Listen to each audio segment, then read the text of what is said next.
Hello everyone, Miss Larkin here, speaking on behalf of the second grade team. We wanted to put out this video to help support your learning at home, and we're going to show you all the programs that we use in second grade and how you can access them.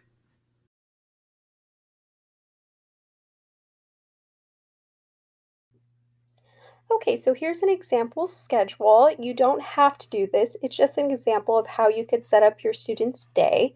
You can access this schedule on our second grade distance learning resource slides that will be posted to Google Classroom. And I'm going to go ahead and break down each section and how you can access everything. Social emotional learning is the time we take every morning to learn some life skills like regulating your emotions, how to get along with friends on playground, how to manage anger. So there's a few different sites that you can use to practice some of the mindfulness and meditation techniques that we use in class. The first resource is Cosmic Kids Yoga. You can find this on YouTube. It has free yoga and mindfulness videos. I like this playlist down here, Guided Relaxation for Your Kids. That's a good mindfulness exercise.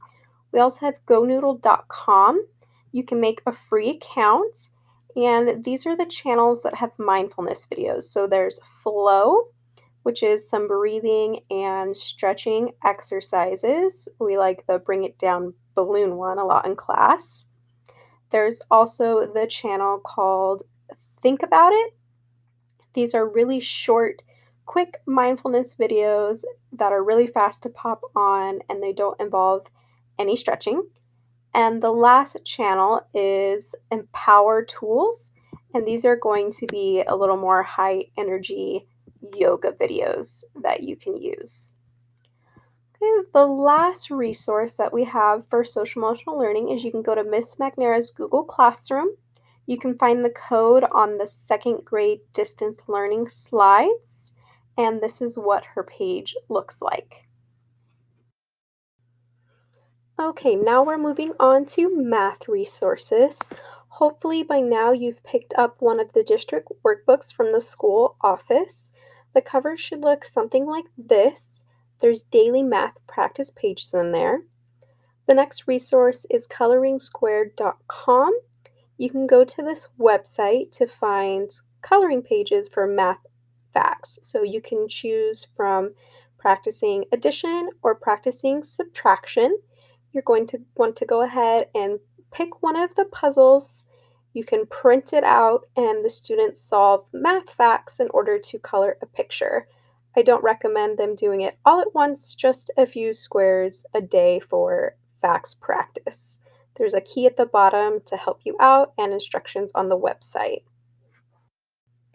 All right, next up we have the math program Dreambox. Dreambox can be accessed through Clever. Clever should automatically pop up on your student's Chromebook when they log in. If not, please let me know and we can get you logged in. This is what the icon looks like. This is my favorite of the apps because I'm able to check what lessons they're learning. So this is an app they should be using every day for around 15 to 20 minutes. Next up, we have zern.org. This is not on Clever, so you'll actually have to type in this address into your URL bar. They will have to log in with a username and password. Their username should be their 131 number, and I'll go ahead and post all the log information on the second grade distance learning slides. This one is very similar to Dreambox. You could probably switch them out on a daily basis. It's a lot of math facts practice, and I am able to assign them certain lessons and track their progress. So this one is something that you could definitely be doing every day, 15 to 20 minutes tops. Okay, the final resource we have is Prodigy. Here's the link to that. This one is definitely more of a treat than an everyday thing. It's very video game-esque. So you're going to want to sign in with Google, and a screen's going to pop up asking if your name is correct, and that's how you sign in. Make sure they click that they're at school, not home, or it's going to ask you for an invite code, and I will post the school code on our resource slides. This one is much more of a treat, so they should not be doing this all day, every day, just every once in a while as a reward. Okay, next up we have our ELA resources. The first resource we have is called Lexia. To access Lexia, you're going to want to go ahead and go through Clever again. The application looks like this. They click on it to log in. What Lexia is a program that helps with phonics and reading. This program, I can see how many minutes they're doing, I can see what skills they're struggling with, so it's really important that they're doing Lexia 20 minutes every day. To give you some context, by the end of the year, they should be finishing level 12. Okay, here's a resource you can use for writing, Google Docs. You can use it to respond to anything your teacher might have posted in classroom. You're going to go to Clever and find your Google Docs app. Once you get there, you're going to want ahead and open up a new project. I usually like my students to name the project something with their name at the beginning, just so it's easier to keep organized, and then the title, whatever they're writing. Most of the students are really good at typing things, but they have a hard time with the formatting. So you may need to help them with that. I will do another video later on how to use all of the Google Suites projects and how to format everything if that's something you need help with. When they're done, there's a couple ways they can share it. So the first way is they can go ahead and get a link that they can post to Google Classroom. You can change some of the settings over who can see the link. You can switch it to anyone can see the link if you want to share the writing with friends and family, or you can keep the settings so that only someone at Palm Springs Unified School District can see it if you want to keep it strictly for school and a little bit safer. The other option is you can enter in their teacher's email and it will just share it with them directly. All right, something exciting. We have a Cabot Yerxa YouTube channel. You can access this through Clever. You're going to go ahead and click on the icon and it will take you straight to the channel. We have the channel organized by playlist for you. We've got some math, teachers are doing certain book series, but the important one is the reading books on books on books playlist. We currently have 82 videos right now. It's all videos of teachers reading books out loud, and you can take an AR quiz on all of them. Epic Books has thousands of online books for free, but you are going to need an invite code. So please reach out to your teacher via Google Classroom or PBIS Rewards and give them your email so they can send you an invite, and it'll tell you how to set it up. The great thing about Epic is there are books that read to the students as well as audiobooks, and you can choose books based on their AR level. So if you click this tab, you can choose which level that the students are reading. The first number is the grade level, so 2 would be second grade, 1 first grade, etc. The second number is the number of months into school, so 2.9, the end of second grade, 2.0, the beginning of second grade. Make sure your student goes to AR to take a quiz, and I'll show you how to do that next. After your student reads a book, they're going to want to take an AR quiz on it. This is just basically a comprehension test to make sure they're understanding everything they're reading. They're going to go ahead and click on the orange AR button. They should have this website bookmarked already. If not, I will post a link on the resource slides. You're going to go ahead and type in the name of the book or the number of the book, which on our read aloud videos, a lot of us have been including the number of the quiz. The headphones there just mean that the quiz will read to them. They're going to go ahead and click Take Quiz and then choose one of these options. It doesn't really matter. Just make sure that you click on if the option is available so that it will read to them. Please take a quiz after every book that you read. Your teacher may also ask your student to take a STAR reading test from time to time, which measures their AR reading levels so we can be sure that they're reading the right books and we know what level they're on. So back at the home screen, this time you're going to click on the blue STAR reading. Don't click Spanish, click on the regular one. It's going to ask you for a monitor password. The password is admin, ADMIN. Go ahead and log in, and then the student needs to do this one completely on their own. Please don't help them with it or read it to them because this needs to accurately measure their reading level.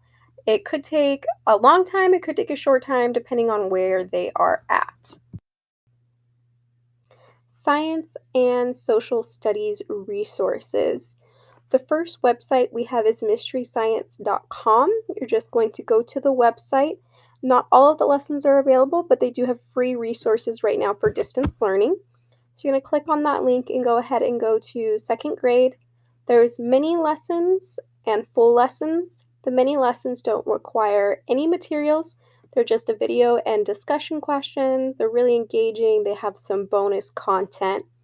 The full lessons will require you to print something out, so just be aware of that before you get started. A couple of them, I think you need construction paper, so keep that in mind. There's lessons for all the different grade levels, so if you go through second, you can move on to the next one. Pebblecom is a good resource for science and social studies and writing. So basically, it's just informational articles for kids. You are going to need a username and password for this, which are posted in the resource slides. So you can go ahead and pick any subject matter you like. This one is social studies, talking about being a good citizen. So you just go ahead and click in, and it talks about how to be respectful. Like I said, you can use this site for a lot of different resources. One suggestion is you can go research an animal and do informational article. BrainPOPjr.com is another website that's great for all subjects. Make sure you go to BrainPOP Jr. There is a BrainPOP, but that's for the older grades. Right now you can make a free account. There's all different subjects to choose from. So we're going to go ahead and click on social studies. What this site is just a collection of videos and activities that your student can do. So once you click on a subject and you find a video, it's going to have different quizzes. You can make thinking maps. There's games that go along with it. So this is just an altogether fantastic resource. I really like this because it also has videos for math and phonics. So if you go to reading and writing, you can go down to phonics, and it's going to do all the different letter sounds. So this one is just good for every single subject. Electives, brain breaks, and recess. Coach Horwitz has put together a Google Classroom. To add a class to your Google Classroom, you're just going to go ahead and click on the plus sign in the corner, enter the code that is on the resource side links, and his page is going to go ahead and look like this. He has also been posting all of his videos to the school YouTube channel, so he's got some great workouts there, so make sure to check it out. For music, Mrs. Hubler also has her own Google Classroom. The code is posted on the resource slides. I know that she is currently asking students to fill out a Google form listing their favorite song, and she will have a couple of activities each week. If you'd like to do some art with your student, you can go to artforkidshub.com. It has videos for directed drawing, painting, sculpting, origami, all sorts of fun things. Please be advised that these videos are through YouTube, so you won't be able to access them on your school device because your school device only accesses the school YouTube channel, so you'll need to use a personal device. Brain breaks and recess. When your student has been working really hard, they're going to need just a little break to get their body moving and their brain reset. So for that, we're going to go back to Go Noodle, which is what we also use for mindfulness. There's lots of different channels to pick from. You can also go to categories and scroll down to the bottom, and you can pick by movement level. So if they're really wiggly, they need to get it all out, you can click on a guided dance or a workout, something to get them moving. If you want them to calm down a little bit, you can pick breathe or stretch. You can also use the same resource for recess. You're going to want a little bit of a longer video for that, about 15 minutes. So you're going to click on the indoor recess channel, and there's lots of different indoor recess videos to choose from. I hope you found that tutorial helpful. Please be aware that none of the activities are mandatory and will not be graded or scored. We're just trying to do our best to help keep your student on track and do everything we can to support you at home. Also, not every teacher uses the same program, so please check your Google Classroom to see what your teacher is recommending. It's important that you check both PBIS rewards and Google Classroom on a weekly basis, as this is the way that your student's teacher is going to communicate with you. Thank you so much for everything you're doing with your student, and I hope you have a great day.